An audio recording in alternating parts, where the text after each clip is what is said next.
the team that won a championship. You're the visitors. You kind of have to come in there and run their party. You know what? We enjoyed it. I wanted the guys to see that. That's a heck of an accomplishment by them. That's what we're striving to do. So I didn't mind it. I mean, it was an unbelievable presentation. They did a great job, well-deserving, all that stuff. So I actually enjoyed that. And you know, it's a good measuring stick to come in here, full house, awesome atmosphere, after the banner goes up, and try to scrap out a win. And I thought the guys did that. What do you like about your team? Obviously, it's still early. You're still kind of forming the identity, but early impressions of your team. I like the fact that how quickly they're coming together to support each other. I mean, systematically we weren't great and stuff like that, but like the encouragement that I'm listening to on the bench of picking each other up and sticking together this quickly, it was pretty nice tonight.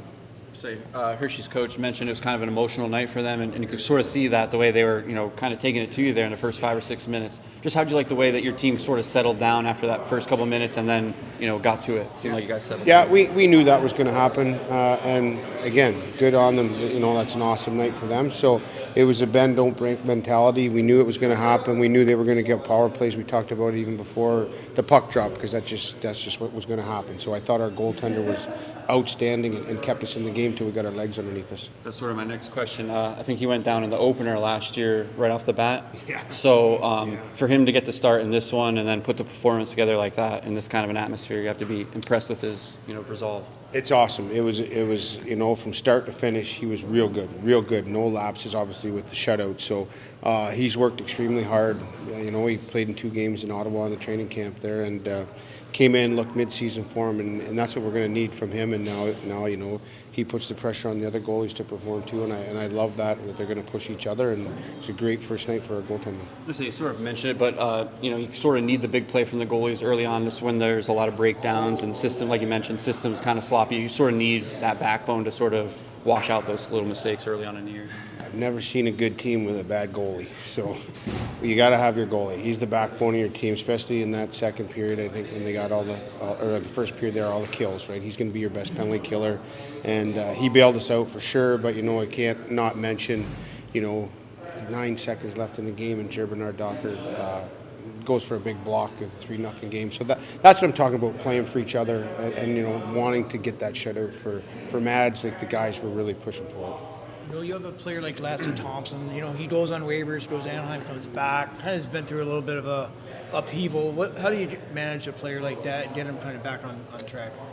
Well, I've had Lassie his whole career here, right? And I was the D coach here. So, Lassie and I have a great relationship. And it was just, take a couple days there when he got sent back and we reclaimed him just to clear his head and just almost erase that week, that travel week. Went for a little vacation out to California and right back into our system. He was comfortable. He knows it. He knows the staff. He knows the coaches up top. He knows he got back into a comfortable situation. So I don't think it was that bad of a transition for him.